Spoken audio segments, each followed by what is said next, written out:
Breathe deep. Imagine your legs more limber in Duluth Trading Double Flex Denim. Envision euphorically squatting for that can of suds, bending for your toolbox in a state of bliss, lunging for your laser level on a whole new level. Relax and allow the flex to fill you with ability. Find your inner flex in Double Flex Denim only at Duluth Trading.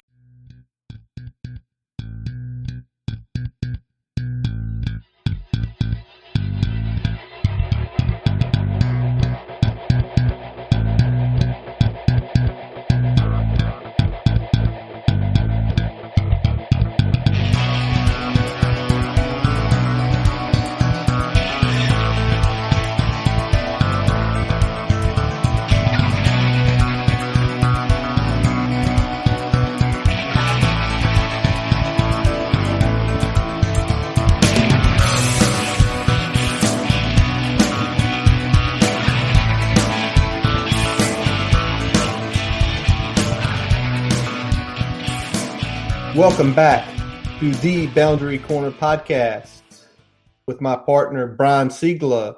I am Curtis Wilson. Brian, we've been talking for quite a few months about recruiting, and we have a treat for our listeners tonight.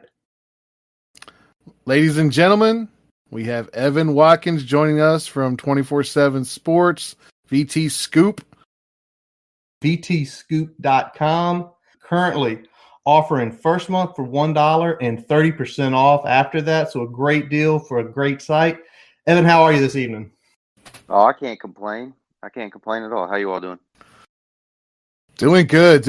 Nice to have you on. Thanks for joining us. Been a good day for you so far? Yeah.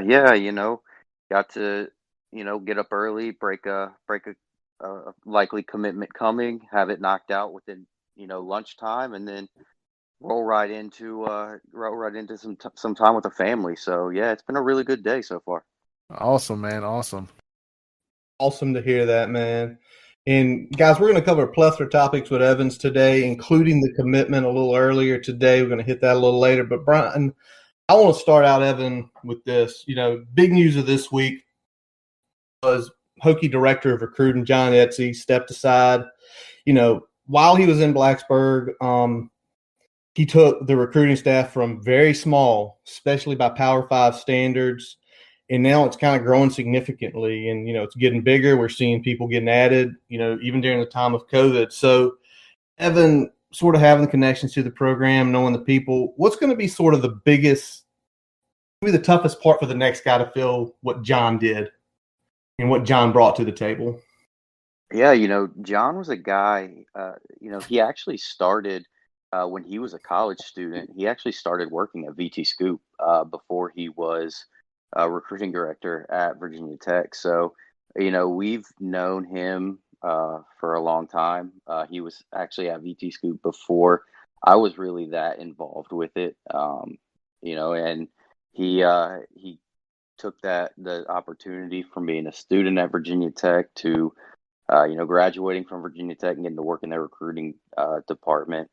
He's one of those guys, and they have plenty of them up there right now, but it's one thing to sell a university. It's another thing to sell your university. He's all about Virginia Tech, always has been, always will be. And I think that really helped him. End of the day, he cared about what was on the shirt. He cared about the university that he was at, and he still does. He got a business opportunity outside of college football that he really couldn't turn down. We had heard for probably 4 or 5 years that other schools were interested in poaching him. He had opportunities doing some other things at some other places and just never really wanted to leave. But this one was too good of an opportunity to turn down. Never want to fault somebody for trying to better them and their family situation. So, I hope everything works out for him. He's a guy that has really helped Virginia Tech. He would wake up in the morning and try to figure out what's the best way to make Virginia Tech football better. and reach the pinnacle for, what they were trying to do, and what he was able to accomplish. Obviously, he did help build out that recruiting department a little bit, and I think that's going to continue to build out.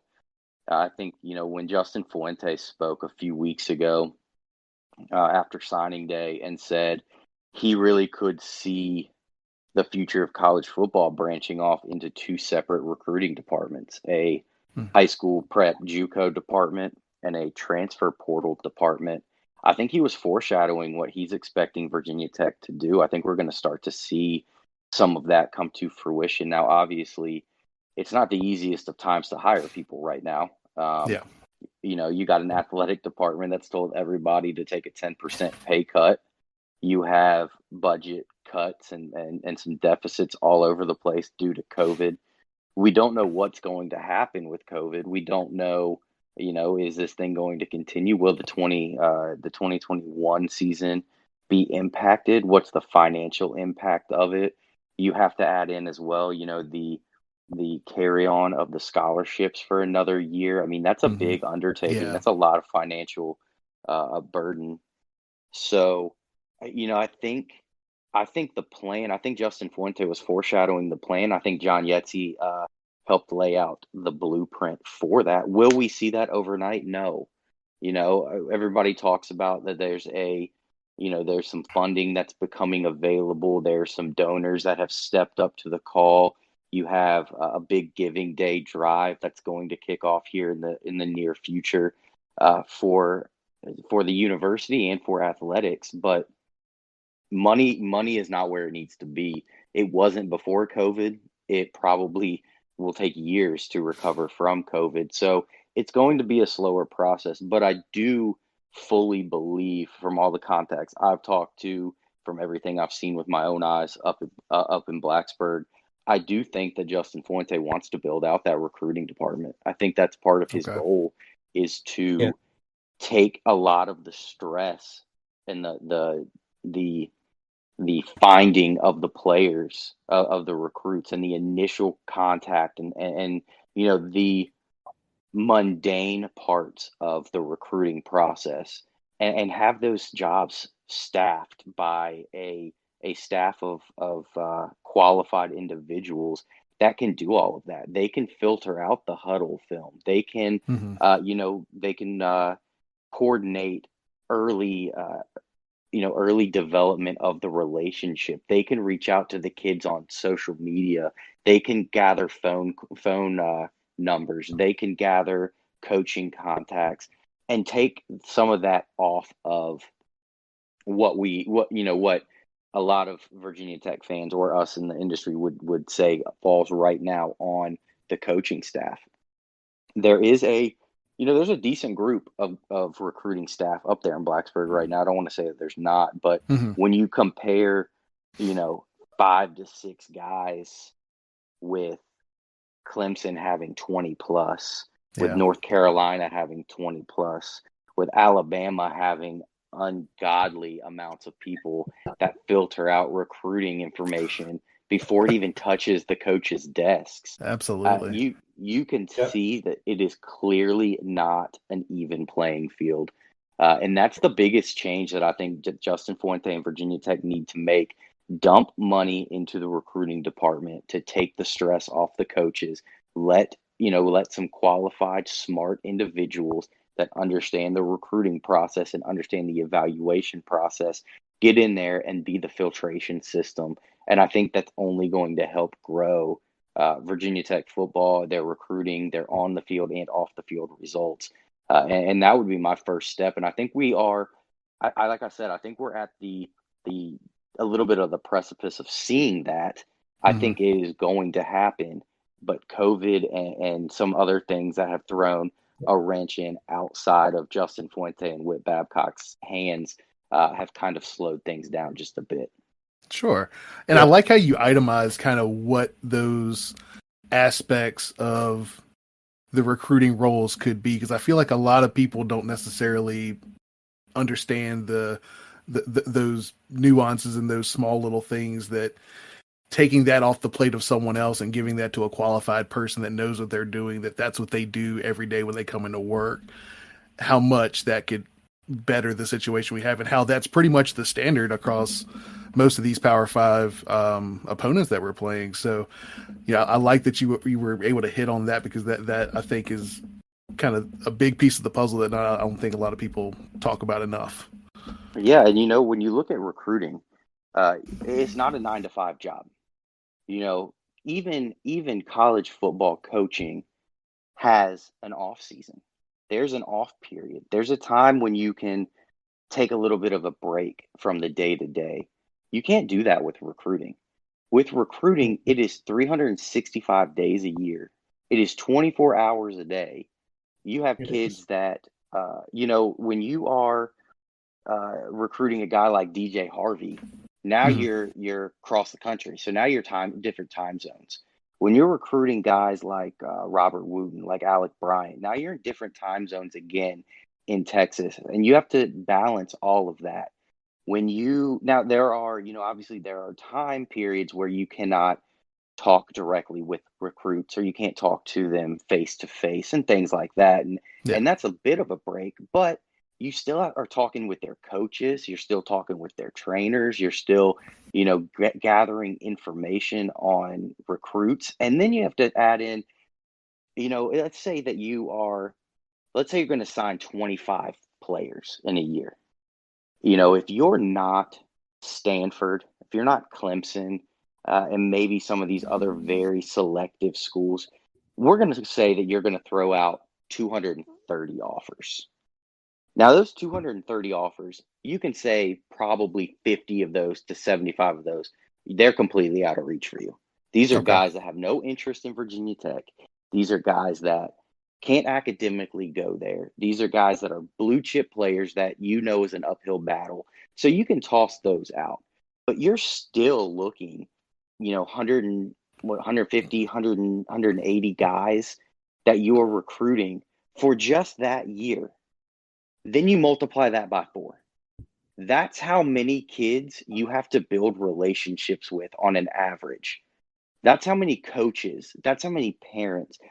People talk about recruiting, and you have to be a great recruiter. You have to be like a used car salesman, and you have to be this. You really have to be a tireless worker who loves communication. That's really what it comes down to.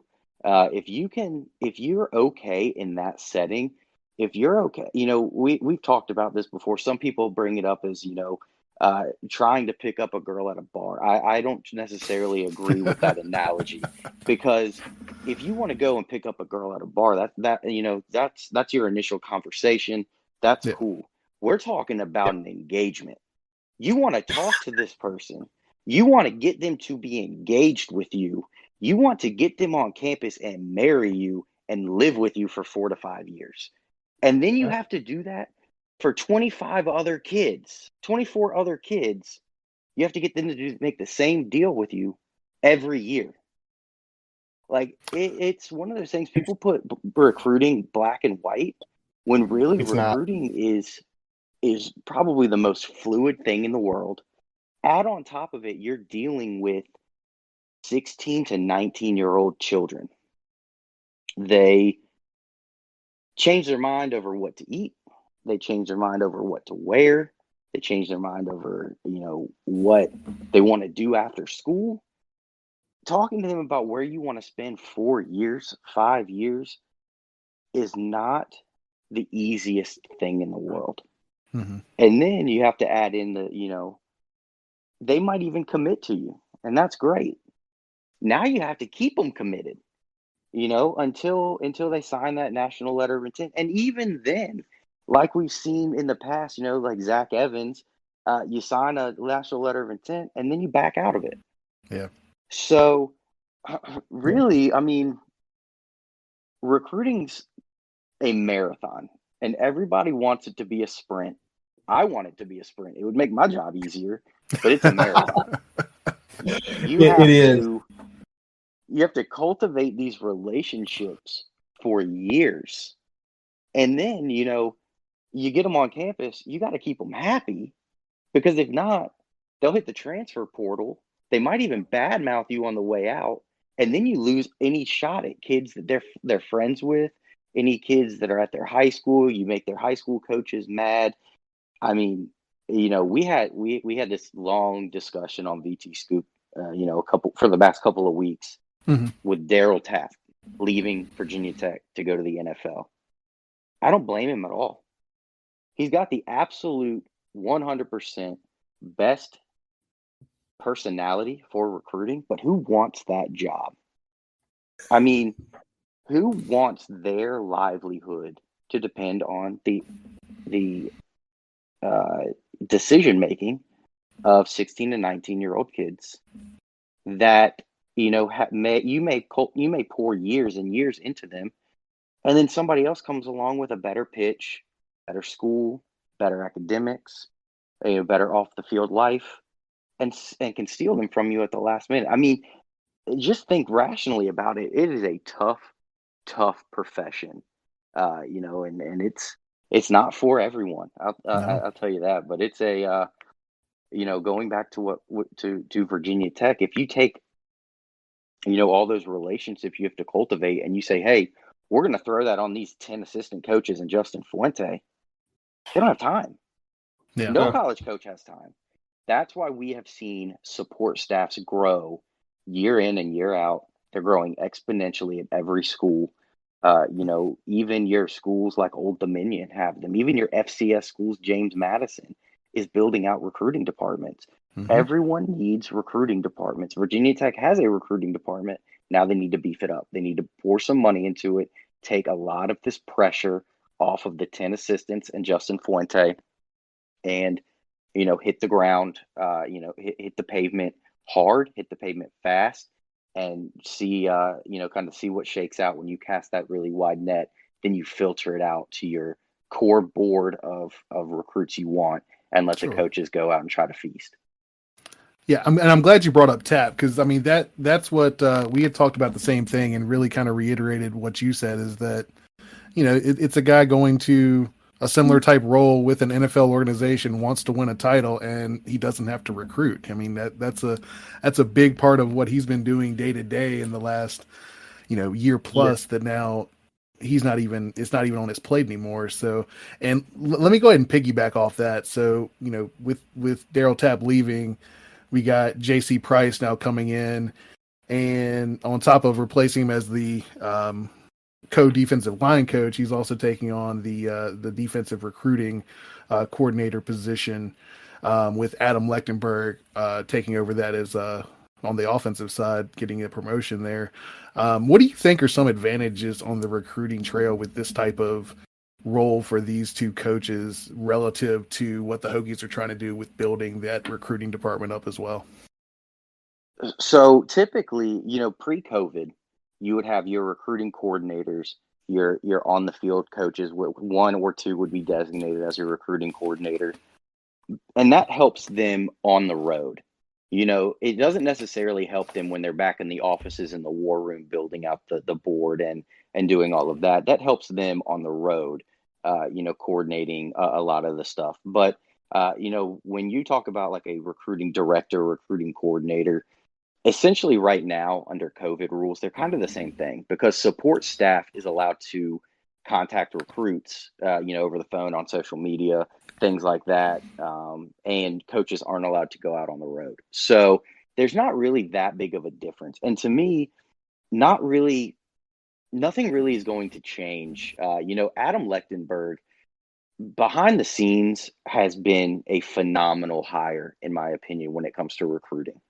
He's a guy that's got a lot of contacts, and he's a guy that is a tireless worker.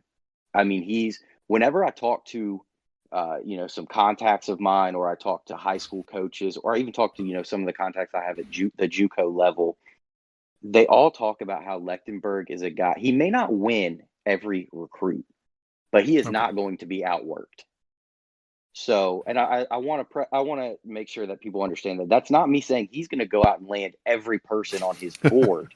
Yeah. That's me saying he is going to work as hard as humanly possible to give Virginia Tech the best chance to land that person. Now, there might be somebody out there that can offer more. There might be schools that can offer national championship, possibilities, road to the NFL, things like that. That Virginia Tech does, may not be able to offer at that position. But he's a tireless worker. So when you're back in Blacksburg and they're back in the war room and they're going over the board, nothing really changes for Adam Lechtenberg. This is the role he already had. He was already doing it. He just didn't have the title of it. Okay. The title was kind of a pat on the back. Thanks for all the recruiting help that you do. Thanks for everything that you've done under Justin Fuente. Resume builder. Here's your title. J.C. Price, kind of the same thing. I've met J.C. Price a few times when he would come to Virginia Tech for summer camps. When they would always invite Marshall to come in and evaluate some kids as well. He was always there. Really, really an energetic guy. My big question when they were replacing Tapp was, I think J.C. Price is a great fit. I think he's 100% the right guy to step into that role. But would he want to split duties? I thought that was going to be a hang up. Not everyone wants to share duties. When you get that job, at the school you went to, and you want to kind of be the guy, you want to be the guy. You don't really want to split that role amongst somebody else. So I think this was a great way for Virginia Tech to entice him and say, hey, you might be the assistant D-line coach, but we want you to oversee all of our defensive recruiting. And unofficially, what I had heard was this was kind of what Justin Hamilton was doing. He didn't have the title of it, but Justin Hamilton had a major say in all of the defensive recruiting. Makes sense. The D coordinator should sign off. What this does is take a little bit off of his plate and allow him to spend a little bit more time on focusing on being the defensive coordinator. So, when it comes to, breaking it down to like the brass tacks of it, is there going to be a major return on investment by labeling these two guys recruiting coordinators, offensive and defensive? Not that we will see immediately. What I do think it does is furthers that foundation that I talked about earlier, that, I think, let's say that the recruiting department does start to split a little bit into JUCO and high school and transfer portal and all of that. Now you can take that information and you can filter that into two recruiting coordinators who can then look at it, yes, no, and then, kind of send out the hounds to do the recruiting and oversee it. And then when you think, you go in that war room and you say, hey, we need, X number of wide receivers, X numbers of running backs, things like that. You now will have a little bit more buy-in with the 10 assistants. Now, obviously, the recruiting staff will heavily be involved there as well. But I think we're just looking at the foundation. And I've mentioned this before. I tell people all the time, don't get bogged down with titles in college football, because most of the time they're meaningless. And I don't want that to to not to belittle any of the coaches or take anything away from them. Sure. But associate head coach, assistant head coach. I mean, you have a head coach. If he goes down, you have your number two. Okay? Like we don't need three guys with this name. We don't need all of these different, ins and outs and nuances of these names that may or may not coordinate with what you actually do as your job, which can then only make it murkier when you go to hire somebody. You go out to hire a director of recruiting, to replace John Yetzi. But when you look at the actual job duties of maybe what Mark Diethorn does, that might be more in line with the director of recruiting, where then you might be looking at a director of player personnel to hire, but then you have to do another title switch. It just gets kind of convoluted and it gets kind of confusing. So I never try to get bogged down into the titles, because I think a lot of those are just resume builders and, reasons to give people additional income, to give them an additional raise or a benefit. So I try not to get bogged down on that stuff, but I do think what we are seeing right now is the early foundation. It might take years, honestly, with COVID and everything and financial issues, but I think we're seeing the foundation being laid for Virginia Tech splitting out their recruiting duties, and I don't think it can hurt. I think it can only help from here. Okay, so what you're saying essentially is that we got the roles there, but the structure behind the scenes matter a whole lot more than the titles that are being thrown at these coaches at this point. Absolutely. When you get down into the titles, it's every school calls them different things. All the job duties are different, regardless of what the title is. When it comes down to support staff and it comes down to recruiting staff, there only is, there's a very defined structure for that organization, or that branch, if you will, of the football staff at any school. They all do about the same thing. Titles are all different, but when you think about what their actual job duties are day to day, I try not to get bogged down in the zeros and ones of the job title, more as what they're going to bring to the table and what they do for the university. Well, Evan, John's gone. Where do you see them going? What kind of skill sets are they going to bring in to take essentially his role, or if they retitle it director of player personnel? I mean, are they going to bring in someone off one of these larger staffs for an upgrade, or are they going to look for a more established individual?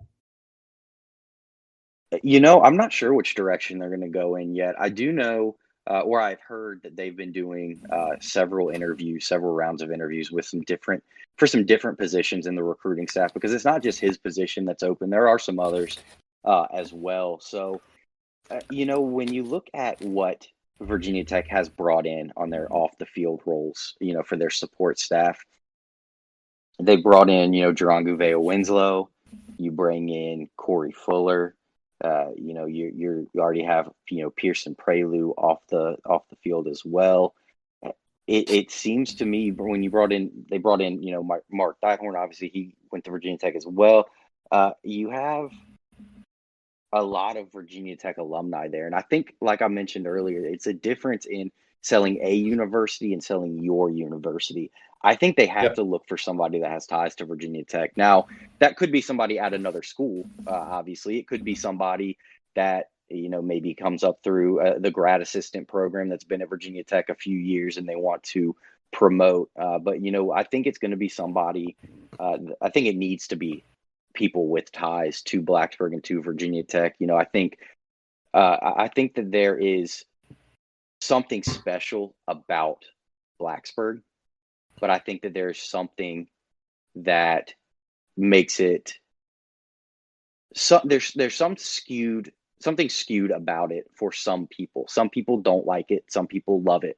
And I think if you can have somebody that has lived it and somebody that has been immersed in it from a student aspect, maybe even not even a student aspect, but growing up, going into the Lane Stadium and going to the games and things like that, I think that you can sell it a little bit better. And I think if you're Virginia Tech, I think that's where you kind of hone in on, you have the history of brothers, you have, a solid history of walk-ons, you have this family environment you've built this brand on from Frank Beamer and carried on to Justin Fuente. And I think you have to fully lean in on that. If you bring in somebody off the streets, they might have a lot of really good ideas.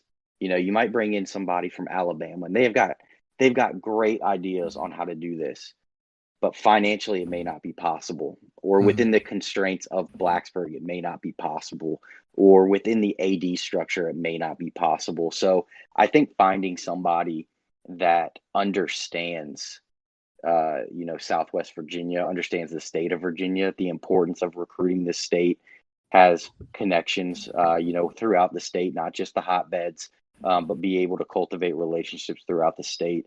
That's where I'm looking. I'm looking for somebody that can sell Virginia Tech for what it is, and has those connections to try and help keep people from the state of Virginia, keep them from leaving, and convince them to look at what's going on in Blacksburg. Okay. It's like selling a product that you use versus selling a product that you're just getting paid to sell. Absolutely. I mean, it's everybody always says, when you walk into a high school, it matters what's on your shirt. But it really matters if you believe what's on your shirt. That's the big thing. If you can believe in it, you can sell it really, really well. That's not to say there's not really good, car salesman could go from Ford to Toyota and sell just as well because he's selling a good product, however way you look at it. But, if you are a person that has, grown up in it, been immersed in it, and fully believe in it, and believe in what it can be, I think that you can only help yourself. I don't think you can hurt yourself at all in that situation. So, I think Virginia Tech would be smart to try and find some more alumni or former players to come into that recruiting staff role and try to not only build their career towards working in the college football or working in the professional ranks, but also cultivate relationships in the state and show that it is a family and everybody's welcome back and why you should join the brotherhood. Awesome. Well, I like that. So let's go ahead and pivot here. We're going to talk COVID a little bit because I know that's created a lot of unique challenges for recruiting. So we know the dead period in the high schools, for a long time weren't even letting folks come on campus and things like that. And I know we came down today that we're talking even more about potentially extending the dead period even further. But I just want to get your perspective on what some of the other challenges that COVID presented on the recruiting side of things. Yeah, and here I'll throw a couple numbers out at you because 24/7 Sports ran a really good article on this recently that FBS college football teams signed more than 400 fewer recruits to scholarships in 2021 than they did for 2020 and 2019.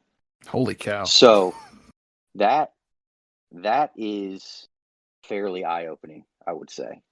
Now, 2022 might be worse.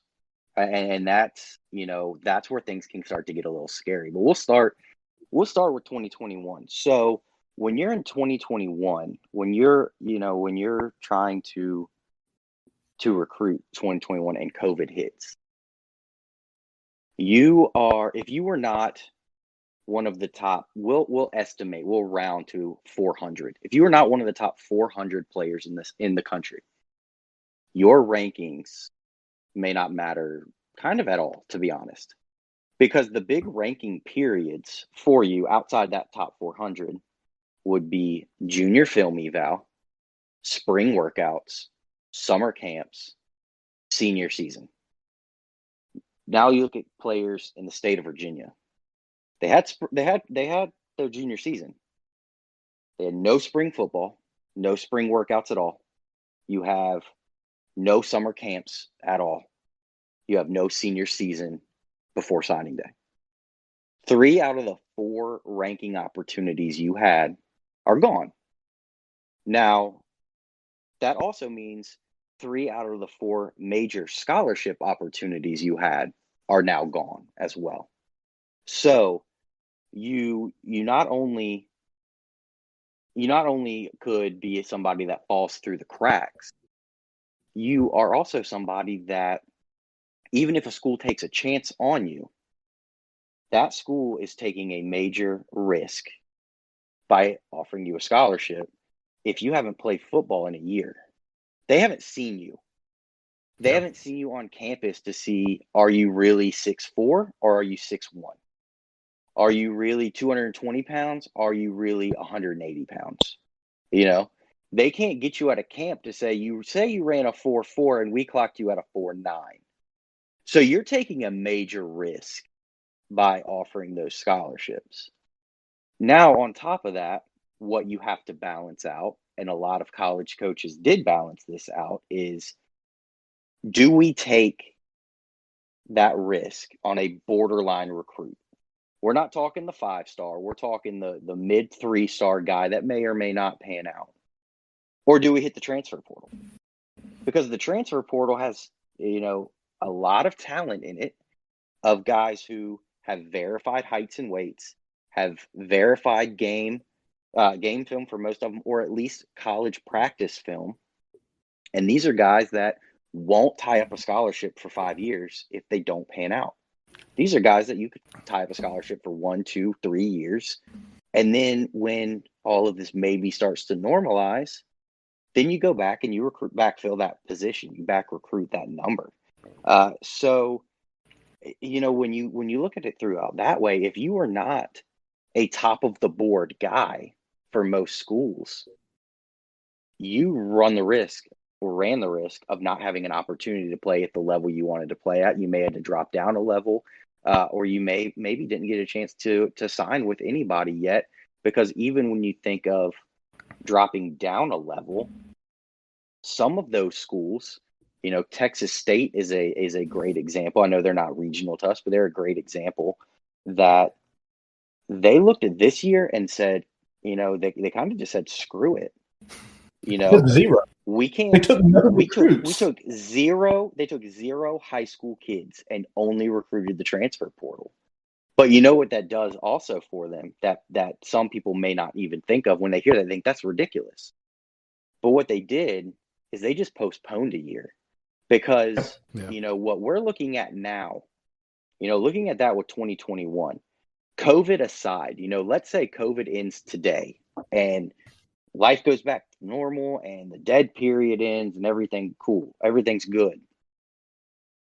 The NCAA extended scholarship limits for the 2021 season for players to hold over.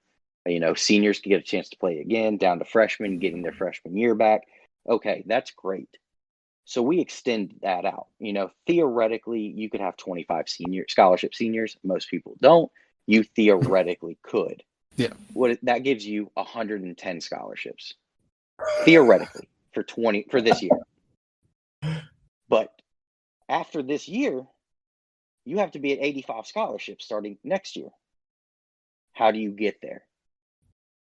I talked to one of our guys in the industry today, one of our national guys with 24/7 Sports, and I told him, I said, I think it's crazy. The NCAA needs to do something. In my opinion, they need to extend it, not as far, but extend it a little bit. And I was like, Virginia Tech, for example, I ran an article 2 weeks ago. Mm-hmm. Virginia Tech has roughly 8 scholarships open right now for 2022. Now, that will obviously expand. We all know that 8 is going to grow 15, 17, maybe even up to 20 with attrition and transfer portal and things like that. But just for today, about 8. And he said, there are teams out there right now that are negative. There are teams out there right now that have to lose players on scholarship today to sign anyone in 2022. So, when we look at this and we say, oh, they signed 400 less people this year in 2021 due to COVID, and that's terrible. I could see it exponentially larger in 2022 because college programs don't have the space. Yeah. So one of two things will have to happen. You are going to have to see massive attrition, and nobody likes to talk about attrition. Attrition isn't always bad. Players entering the portal is not always bad. I think, Virginia Tech fans in particular, especially what has happened over the last few years and some of the guys leaving, think people leaving the transfer portal is a major problem. But you have to look at it multiple ways. Some people leave the transfer portal because they're unhappy. Some people leave the transfer portal because they want more playing time or a better opportunity. Some people leave the transfer portal or leave by the transfer portal just simply because of academics or an off-the-field issue. Some people will leave to be closer to home. Some people, the side nobody really wants to talk about, are asked to leave. People act like that doesn't happen. That happens. People are asked to leave. Your scholarship may not be retained. If it is retained, you may not see the field. You may not play. It may be worth it for you to find an opportunity elsewhere.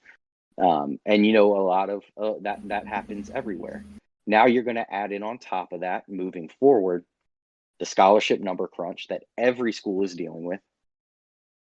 We have to free up space somehow. Yeah. You're going to deal with the money of it. I heard, every what is it? Every 10 scholarships is roughly $1 million. So, Wow. if you're carrying over a lot of scholarships, you're carrying over a lot of money.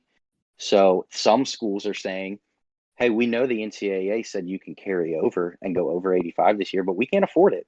So we're not doing it. So, some of those players may have to find other homes. And then we're going to add the colossal mess that I foresee coming of players entering the transfer portal, because we were a 2021 signee. We never saw the coaches face to face. We never stepped foot on campus before we signed, and we hate it here. We're in a bad situation. We're going to see that become very apparent, and I think it'll be very apparent very quickly. I wouldn't be surprised to see a lot of freshmen all over the country start to enter the portal after getting on campus and being there for a few months and realizing, maybe what I was sold in recruiting isn't reality. Maybe, I thought I was coming into this, great opportunity. I thought maybe I was going to be a guy that had a shot at early playing time, to find out that I'm fourth team on the depth chart when I get here. Maybe I'm a guy who never realized how small this campus is, or how big this campus is, or how far away from home it is. What do I do? And I have to live on campus for a year, and they tell me I can't have a car. And how do I do it? Typical college, things that you have to learn and adjust when you get there. And I think we're going to see that fairly quickly, because unjustly, the NCAA kind of forced the hand of recruits to sign sight unseen for the majority of them. And I think a lot of colleges took advantage of that and said, hey, if you don't sign with us or you don't commit to us now, you're not going to have a spot. Nobody else, other schools may not take you. Lock in your spot now. And they may not be in love with the choice that they made. So, all in all, 2021 was not beneficial for either the college staff or the recruits. There's a lot of risk on both sides. And unfortunately, in 2022, I think that we are going to see just more of the same. And I think we're going to see more players left out that either have to drop down a level, maybe have to go prep school or JUCO, or maybe are out of football altogether because the scholarship numbers are not going to be available nationwide. Well, you're combining the scholarship numbers being low with no junior tape and potentially limited even senior tape, depending on how the next few months start to shake out, ahead of signing day later this year. So it's definitely going to be a big problem. I feel like it's definitely hurt those high school recruits the most, especially those ones that need that. They aren't in that top 400 like you were talking about, and need that junior tape, need those camps, need that senior tape. Absolutely. If looking at like some of the guys that Virginia Tech has signed, now obviously, you have in the past, guys like, a guy like a Kendall Fuller. He was obviously one of those top 100 guys. He would be fine in this situation. But look at guys like Reggie Floyd, Greg Stroman. Both of those guys were great players. They had to camp to get their offers at Virginia Tech. You see a lot of a Christian Darrisaw. He had to camp. He wouldn't have been okay in this situation. He was a lower ranked guy. Silas Danzy, another one, wouldn't have been okay in this situation. So you have to look at it and think, while you want to sign the majority of your class to be highly ranked guys and in that top 400, you also want to be able to develop some of these players and mine some of these players and find them at a camp setting or in a spring workout where you can go walk through their weight room and see, how strong are they? What are they doing when they don't think you're looking? How do they interact with their teammates? You can go into the high school and talk with their guidance counselors. You can go talk with their teachers. We don't have any of that right now. I mean, and going back to kind of what we mentioned earlier with Daryl Tapp, kind of crazy to think that Daryl Tapp was a good recruiter at Virginia Tech and never once stepped foot off campus. I mean, No, he never. wasn't able to. He couldn't go into high schools. He couldn't go into homes. He couldn't do any of that. I think they only had 2 official visit weekends and then maybe, they had the Midnight Madness and maybe a Hmm. couple other junior days on campus. But other than that, the staffs haven't seen recruits in almost a year. They haven't seen anybody in person in almost a year. And if this thing keeps continuing out, it's so much risk that I can see a lot of college coaches saying we need to oversign in the portal and undersign at high school, and we'll figure this out and get back to recruiting high school once all of the numbers and the money shake out here in the next few years. Yeah. Let me ask you this, Evan. Just strictly from the Hokie perspective, do you think the COVID type recruiting was positive or negative compared to other P5 schools? Based on, on a lot of that information that you've been giving us in the last few minutes here. I think there are pros and cons, and that's for every school. But I think for Virginia Tech in particular, I think the Hokies do a very good job of early evaluations. So, that, and what I mean by that is I think that they have a way of evaluating kids in ninth and 10th grade and realizing these guys are going to be good football players. Now they might be 100% right, and think, hey, this guy's going to be a good football player, and every other school in the country thinks the exact same thing. And then that player becomes a good, 4 or 5 star kid, goes to Ohio State, goes to Alabama, whatever. But I think they are really, really good at that. I think Frank Beamer's staff was really good at it. I think Justin Fuente's staff is really good at it. Evaluating kids early, getting those relationships early, and just cultivating those. And you look at the guys that they signed, especially in the state of Virginia, a lot of them already had ties to the school via, maybe a brother, friends that went there, or being able to work out at camps, and kids that Virginia Tech had seen in person. Now, maybe they hadn't seen them in person this year as a senior, but they saw them in person at some point in time during their career. They know the coaches well. They trust the coaches well, the coaches and the trainers in the state. And I think that I think that this may have forced their hand a little bit. I do think that last year, the 2020 year, was an anomaly with in-state recruiting, but I think that this forced Justin Fuente and his staff to really sit down and say, hey, we can exhaust these resources in other states, but we need to exhaust our resources in Virginia because we've seen these kids and some other schools haven't. We know what these kids can be, other schools may not. And you really need to build that in-state recruiting. So I think they took advantage of no fall football for the state of Virginia. I think they took advantage of COVID and got some of these kids in state to lock in a commitment really early, and stay committed. Now on the other, on the downside of that, well, I'll say one other positive is if they got these kids on campus, regardless of where they came from, if you visited Virginia Tech before and then COVID hits and you don't get a chance to visit Clemson, you don't get a chance to visit Ohio State, Alabama, you can maybe be able to ride off of, you saw us in person, you know what we have, you walked our campus, come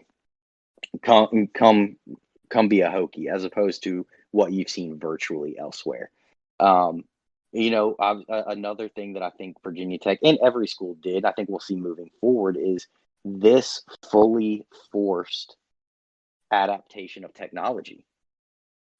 Virtual visits are massive now.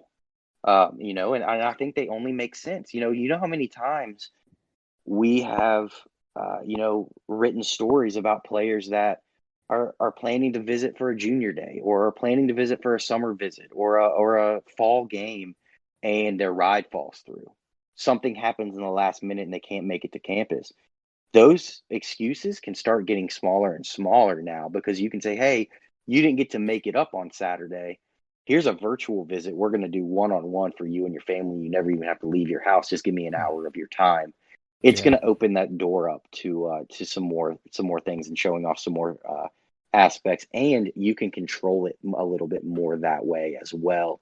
If somebody is really interested in the engineering department, you can walk over and show them the ins and outs of everything while they're sitting in their living room and you can control, hey, after that, here's, Main Street, because we know you're interested in all the places to eat.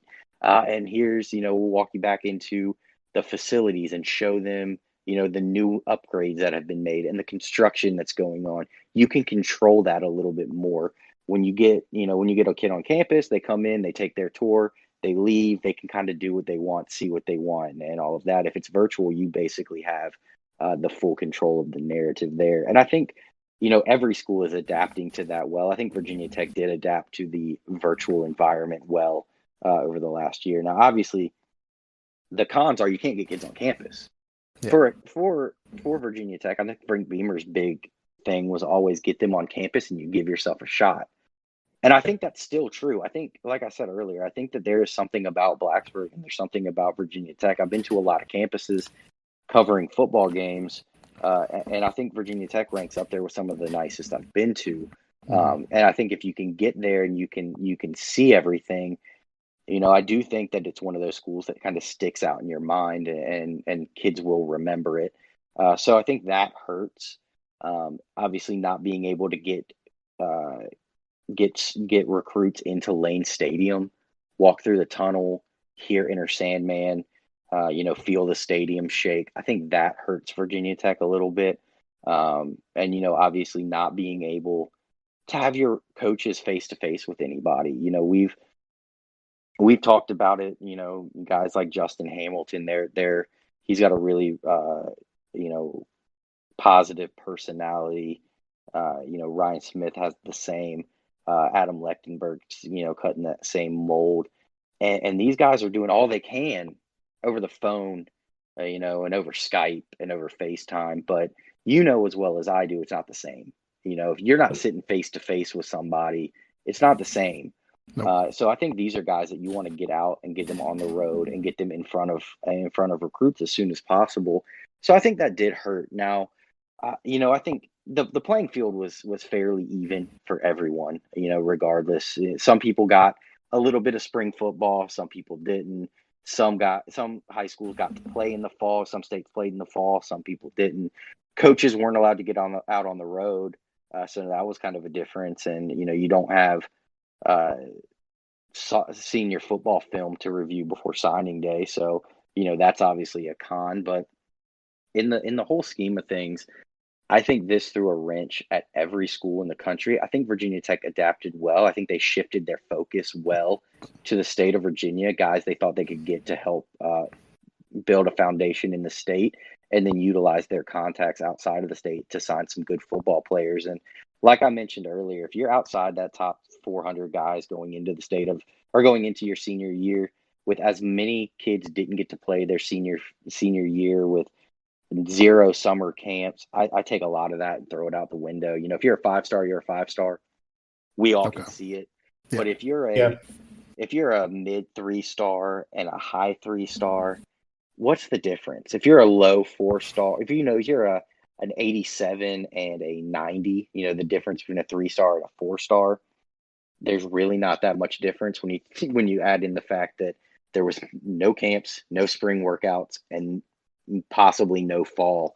So, I think Virginia Tech signed some good football players in this class. The rankings won't necessarily reflect it as well as I think it should. But I do think they did well adapting in this environment that was almost unable to be planned for. Let's go ahead and piggyback straight off of that, because I feel like you hit hard on not having a lot of senior tape for these guys, not having really any of the camps. What guys in this class do you think had the biggest potential for that kind of off-season bump or that senior season bump if we were operating business as usual? I think in state, I look at a guy like a Jalen Stroman. I think Jalen Stroman's a very good football player, and I think he was really coming into his own as a junior. Obviously, he has some advantages being Greg's little brother and some of the guys he works out with and trains with. He's got really good size, range, and speed. I think he probably would have been in line for one. Jalen Jones, another 1,000-yard receiver out of Richmond. Now, didn't play the best competition in the world. But if you can put together back-to-back 1,000-yard receiving years, that's hard to deny. guys like that. I think Kelly Lawson probably had the most upside. Yeah. If Kelly Lawson could camp and had a senior year before signing day, I would not be shocked if he was a 4-star by some rankings. I mean, Okay. you look at what he's done. You look at his body, and you think like, he can play anything. Is he the next Tremaine? Is he the next Amari Barno? We don't really know right now. But you look at what he does in his workouts. You look at, and I think he was clocked. Was he clocked at 20? Was he clocked at 26 on one of his training videos? It was unreal how fast he was moving on one of the treadmills that clocks. It Wow. was almost the equivalent of a Caleb Farley, and this guy's got a much different type of body. Yes, he So, does. I think he's a guy that would have probably gone up a little bit in the rankings. A guy like DJ Harvey. I think DJ Harvey probably would have played his way up if California was playing football in the fall. I think one guy I think that was held down, and I don't really know why, because he was super productive. But I think Kenji Christian is somebody that also was kind of a victim of rankings, where I feel like he's probably a 4-star talent. I think he's a really good running back. I think he maybe was overlooked a little bit because you're coming from the state of Alabama and you don't have an Auburn offer and you don't have an Alabama offer. Mhm. LSU was maybe within hours of offering him before their restrictions hit. This is a guy that he's an SEC player, and he luckily for Virginia Tech, he didn't get those 3 SEC offers that would have been a game changer for him, and now he's headed to Blacksburg. I think he's a guy that a lot of people kind of overlook. I think Christian Moss is an interesting one. Everybody talked about Trey Curry. You remember Trey Curry was committed to Virginia Tech for a little while, 4-star. Yeah. Trey Curry actually transferred to North Cobb for his senior year. They played together, him and Christian Moss. Christian Moss is a better wide receiver. Christian Moss was the top guy at North Cobb, and he's a mid 3-star guy. He's got great size. He's got really good range, and he's just a guy that fell through the COVID cracks. So, I think when you look at it and you go through each of these players, every year I try to look at the commits, and I think who's a reach, who's a guy that I can look at right now and say I don't think they're going to play at Virginia Tech. And when you look down their list right now, there's not a lot of those guys. There are some guys that you say, oh, it might take a year or 2, maybe 3, maybe they won't play until they're upperclassmen. But there's not a whole lot you look at and you say, I don't see it. I don't know what they're seeing in this guy. I don't see it at all. So, I think when you look at it that way, I think the Hokies, I think they did as well as I think that they probably could under the circumstances of everything going around them, COVID, and potentially the hot seat of Justin Fuente. Yeah.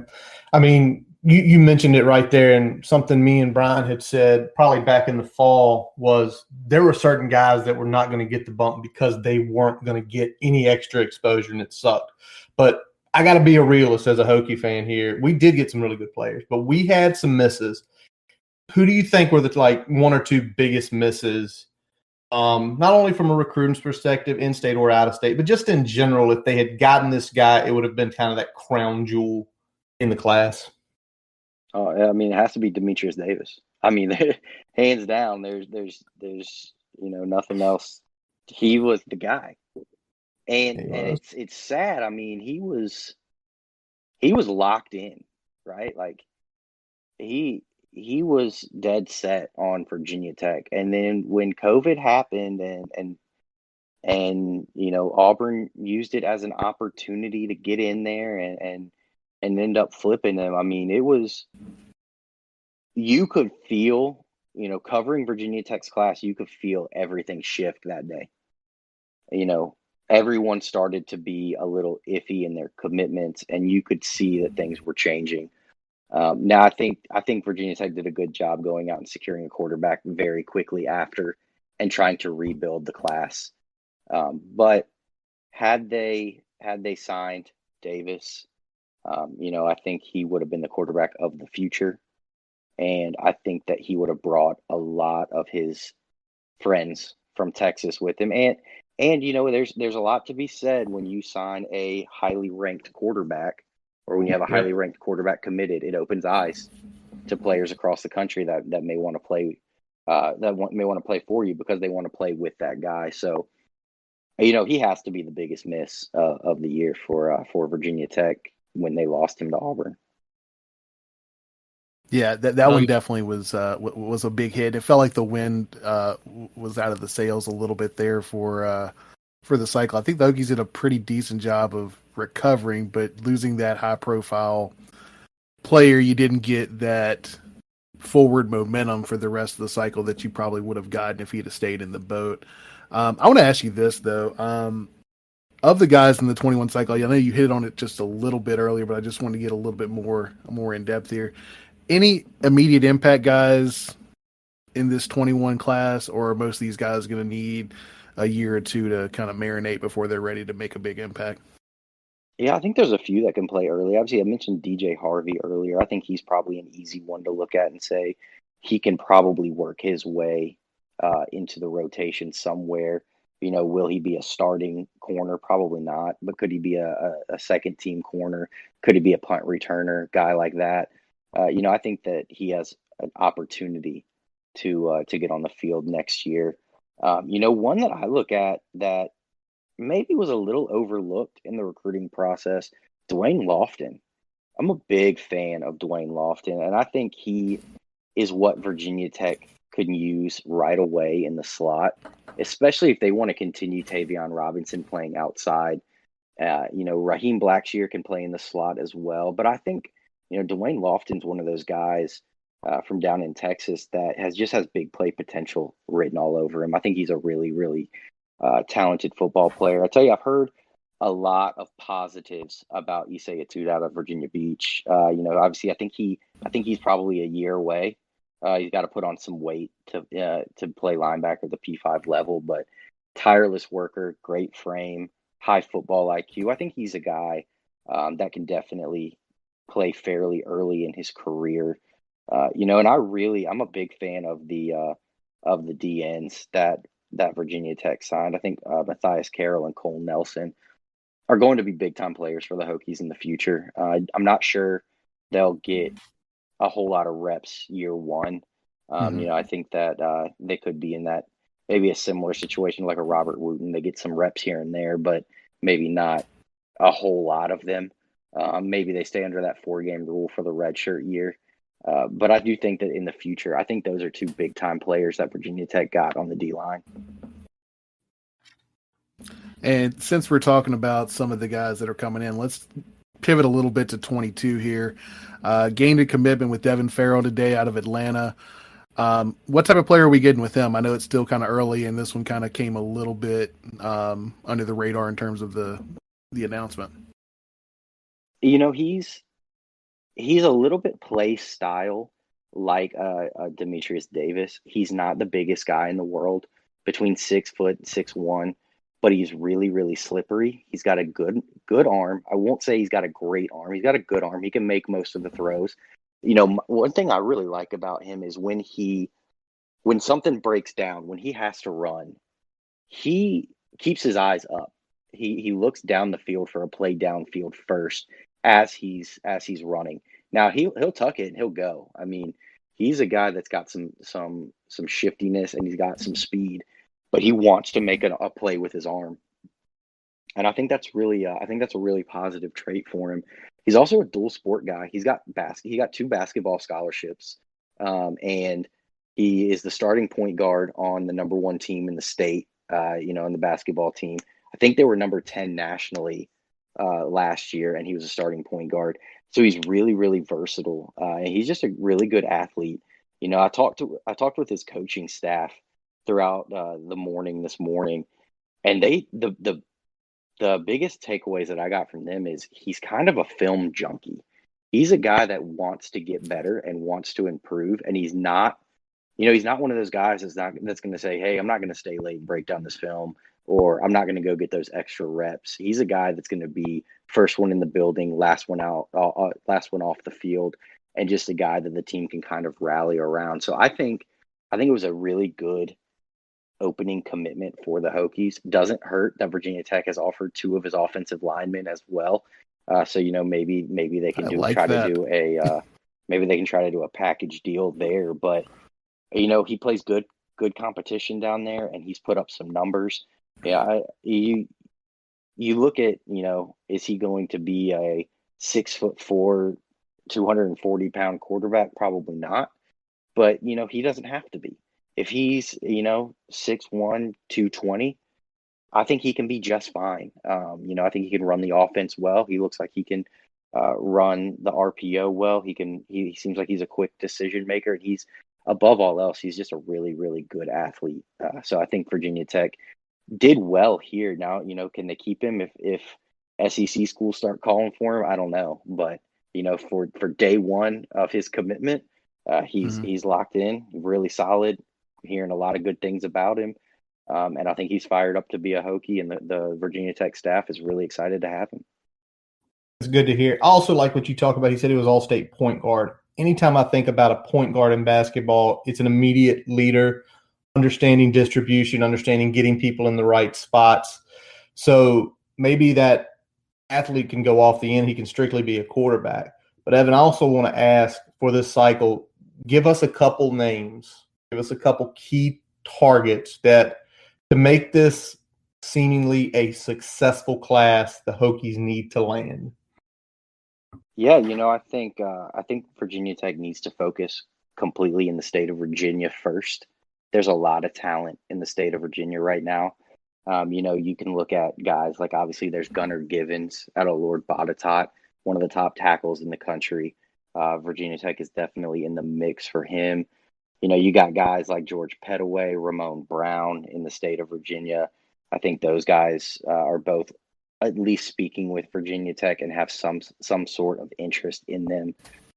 You look at guys like Isaiah Montgomery out of Lansdowne. He's a guy that's a moderately ranked guy, but I think he's a big time offensive tackle. Really looking at his possible projection at the next level, I think he's got a lot of talent. Bryson Jennings, dad played at Virginia Tech, played with J.C. Price. I think you don't want to overlook that connection. He's a 4-star guy out of Clover Hill. Rashad Purnell, another one of the guys from Highland Springs. Kyrie Moiston, you can get him out of Kings Fork. I think Virginia Tech can actually do really well in the state of Virginia next year. I think I forgot Sherrod Koval and Tyler Banks. I like both of them for the Hokies.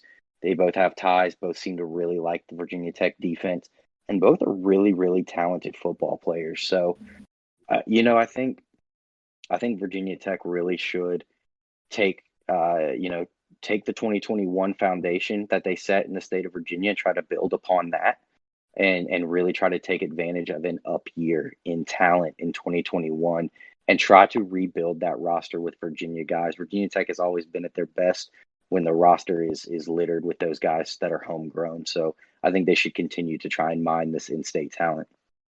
Absolutely. Let me ask this. We discussed it on last week's episode. How big do you think it was getting the preferred walk-on offers to guys like Jabari Parker, the kid out of Deep Run, the kid out of Manchester here in the RVA? How big is that some of those kids had legitimate FCS, FBS offers, and our staff convinced them to say, no, walk on here.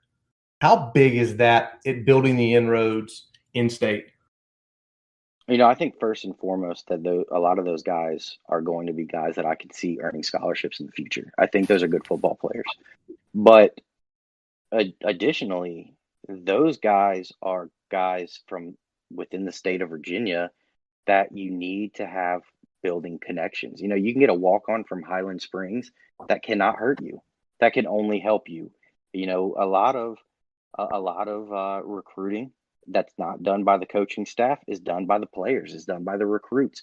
If you can keep some guys happy and you can have them recruit their friends to come join you in Blacksburg, that can only help. I think Virginia Tech, and I could do hours on the Virginia Tech and why they need to get back into Highland Springs. I could do hours on that, but that's a school you have to get in on. That's a school that has everything going your way to be able to build a pipeline, and they just aren't doing it. So, being able to get, a guy like Jabari Parker cannot hurt. Can they, do they want to follow that up and pick up Rashad Purnell in the next year's class? He's already high on the Hokies. Do you take him as a defensive lineman and continue to build that connection? Obviously, the Highland Springs staff has ties to Virginia Tech through and through. Adding J.C. Price in there, I mean, he's got more ties to the Highland Springs staff as well. So it has to break. They have to be able to break into that school to continue to try and be successful. I think that's one of the best schools in the state. Might be one of the best talent producing schools in the country. And Virginia Tech, really, at the end of the day, they need to get it done at Highland Springs. And I think Jabari Parker can be a help in a step in the right direction there. Awesome. I like that. So, Evan, we're going to close out with kind of a fun question here for you. So a couple weeks ago, we had EA let us know they're bringing back college football. Make the new game. It's coming out sometime in the next few years. What is one thing that wasn't in NCAA 14 that has to be in the new game?